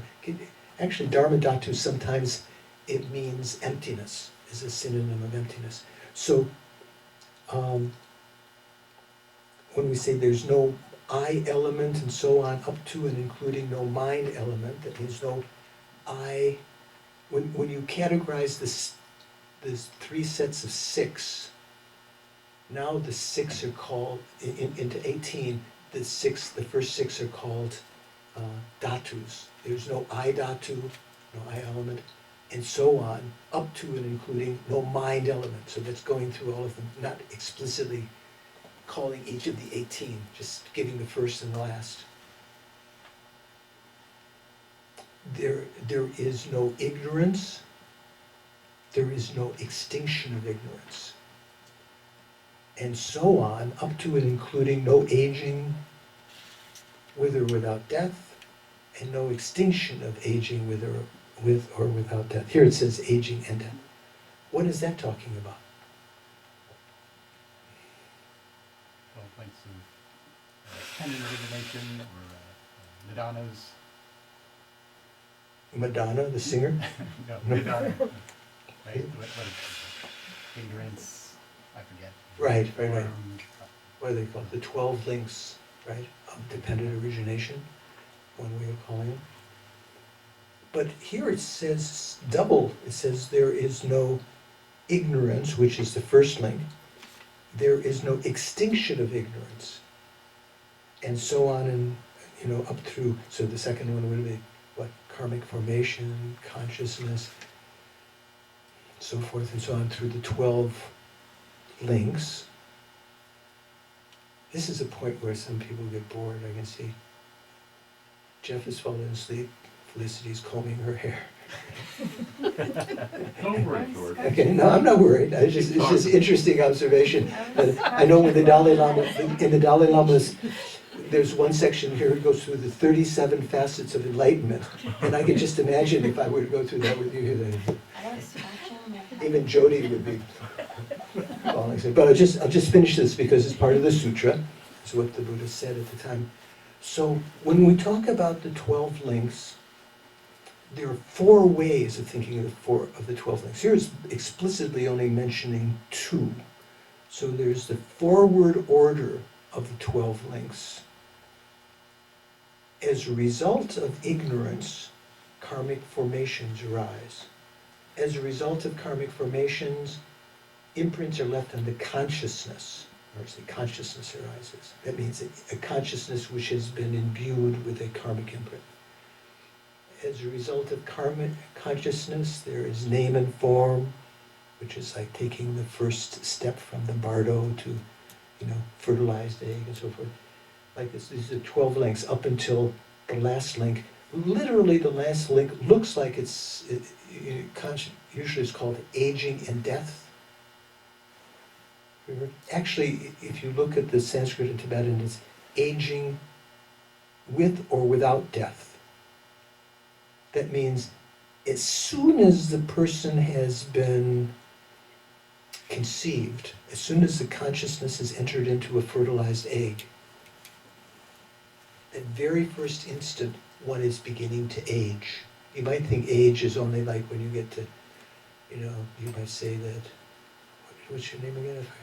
Eric Clapton, Anna, Auntie Anna. I was trying to hit some pneumatic device. Eric Clapton. Eric, you might say, just beginning to age. I could just see some gray hair at the beginning. But he began to age the moment his mind entered into fertilized egg of mother and father. So some babies, some people, the consciousness enters, the very next moment the consciousness exits. They die, they only one instant. Just as an example. So you can have aging, that first instant, with death or without death. That's literally what it means. So here, aging doesn't mean only when you get old, you're getting gray hair or your bones are getting creaky and everything. Death, what does death mean? Is death also something different than what you usually think? What is it, death? Bardo. Bardo? No, Bardo's death is not Bardo. Is it the separation of the mental and the physical body? Close. Death could be said from the Sutra and Tantra. Sir? Impermanence? Impermanence, no. I mean, death is impermanence, is related to impermanence, but Death is defined as the time in which the subtlemost consciousness leaves the physical body, no longer has a connection with the physical body. Doesn't have to get a certain distance away. As soon as it's no longer in the subtlemost chamber of the heart chakra, one is dead. One no longer has a link with this body. One enters into very, very quick order. It's almost like one takes rebirth in the intermediate state, the Bardo state. One becomes a Bardo body. One has no understanding of this body as being me. When the people talk about, oh, the spirit was there and looks down and saw my body, dead body on the operating table, that person was not really dead. It's kind of like what we call, not astral body, sort of like a dream body. The person hasn't really severed the connection with the body, so they still recognizes myself. It's not until that severance takes place that one enters into the intermediate state, at which time even before one has entered the intermediate state, one has left this, goes through the stage of actually the clear light of death, and from that what is it called, the black near attainment, the red increase, the white appearance, and then grosser and grosser minds of the Bardo state. One slowly takes birth in the Bardo. So I guess you say you enter the Bardo in that very subtle way, the black near attainment of the Bardo state. When you die, that's the definition of death. So at that moment, the corpse no longer has a connection with the consciousness, and even if the person is a Bardo being, doesn't recognize that as me. A lot of interesting, so when people talk about ghosts, I'm your Uncle Charlie, there's gold under the second step in the back garden, you go and you find it, you think it must be Uncle Charlie. Your Aunt Louisa tells bad stories about you.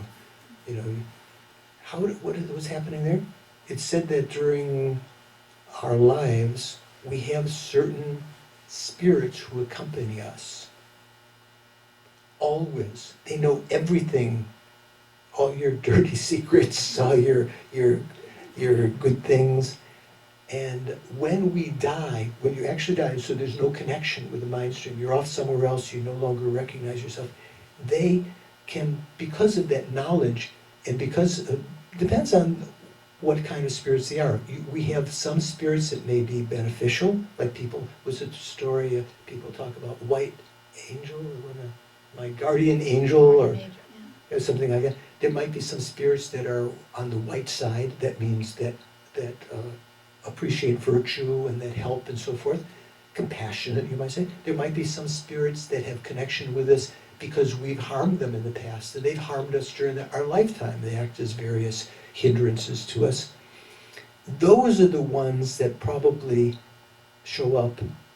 Maybe not all, maybe some white ones also, for certain reasons, they stay around. I don't know if they necessarily will inhabit the next life of the person that's departed. They had a connection that whole life, but they know everything. They know what your name was, all the interactions you had with your nephews, your nieces, so you can say these things, and they impersonate the person, these so-called ghosts. There's certain rituals that are done when someone dies in Tibetan, not just Tibetan Buddhism, but Tantric Buddhism, called Jangwa, which means purification of the corpse, to prepare it so if it's cremated, the ashes could be put in a temple. Because still associated with that corpse, the spirits may be still there that accompany the person. They may still hover around the corpse and act as ghosts and so forth. So one offers various offerings to them and gives commands, and get out of here, stop fooling people, take this torma and be satisfied, get over it. Get a life. Get a life. Oh, that's even better, yeah. That's more enduring, but get over it was my joke of the day. Get a life. So And once that's done, once that ceremony, there's many parts of it to purify the negative karma, then once the person is cremated, those ashes can be put in a temple. Otherwise, the temples could end up as places where many spirits are. Maybe that's why people consider in graveyards, cemeteries, they're, spooky because there's spirits. Those are not the spirits of the people who died, but the spirits that had been, and they have they don't just live like our lifetimes. As in the spirit realm, they might be 20,000 years or 10,000 years or thousands of years. Okay, so how are we doing? What is our end time? 4:30 now. Is that right? Or is it 3:30? No, 4:30. Okay. So just to conclude quickly, and I'll go over that again. No I elements and so on. No ignorance and so on, up to and including no aging and death, and no extinction of aging and death. So this is talking about the emptiness of the 12 links and the process of overcoming the 12 links. If you can bring about the extinction of ignorance, if you can eliminate ignorance by developing wisdom, there will be no karmic formations. You won't create contaminated karma, right? If that is extinct, you create no name and form. You will not take rebirth and so forth. So that is called the purified side of the forward direction of the 12 links. So it's talking about the emptiness of that. Similarly, there is no suffering, origination, cessation, or path. What's that talking about? The emptiness of the Four Noble Truths. There is no exalted wisdom, no attainment, and also no non-attainment. So I'll leave there. We'll continue tomorrow. Yeah, well, we should finish. Yeah. I won't be the jerk to keep us late. It's maybe a teaser for tomorrow, but I don't want to let this question go. I wanted to get into I love teasers. the apparent contradiction, which is emptiness is form, emptiness not other than form, and then in this paragraph, in emptiness there is no form. Right. Like I could probably muddle my way around that, but So this is talking about a different situation. This is talking now, not just talking about from the state of just intellectually analyzing these things, that form is empty, emptiness is form, and so forth. But now, once one has realized emptiness, in the meditative equipoise, we call the technical term meditative equipoise, it means a meditation where one's mind is totally focused on this, like a deep samadhi, no other senses involved. All that the mind is perceiving is the mere vacuity of inherent existence. But inherent existence does not exist at all. Within that state, there's no appearances of forms, color, shapes. There's no sounds like, within the meditation emptiness, I heard God saying, this doesn't happen. There's no sounds in the state of emptiness.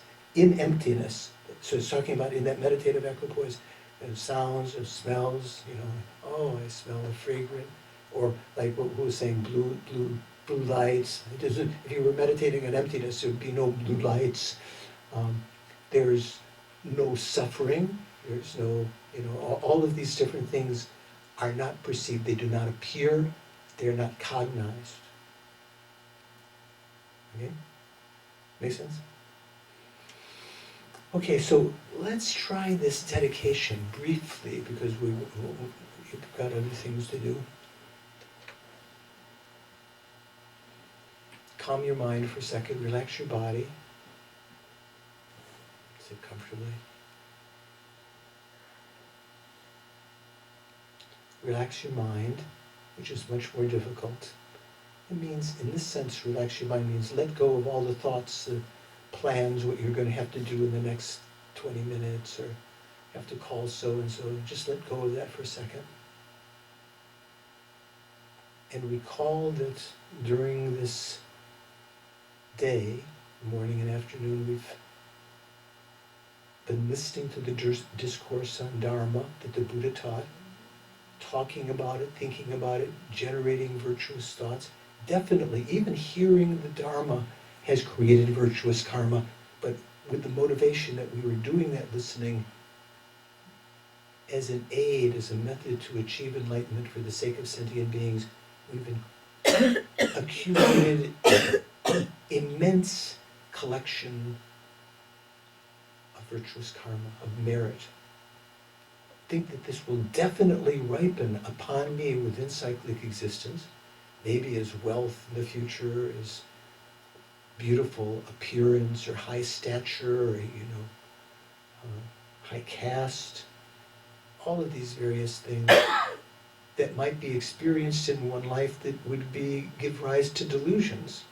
So to prevent that, I think I'm going to dedicate this, save this in a sense, with my mind, make a very firm intention that may this spirit only ripen in the future in ways that are complementary to my spiritual development. May they become causes and conditions, favorable causes and conditions to my spiritual development. If I'm attractive, may it not be the case of my developing pride or leading others astray to that, but may I actually due to my appearance, actually bring people into the Dharma, like that. My wealth not be something that I feel avarice and protection of, but may I use for the benefit of others. Always continuing to generate my spiritual path from now until enlightenment for the sake of all sentient beings.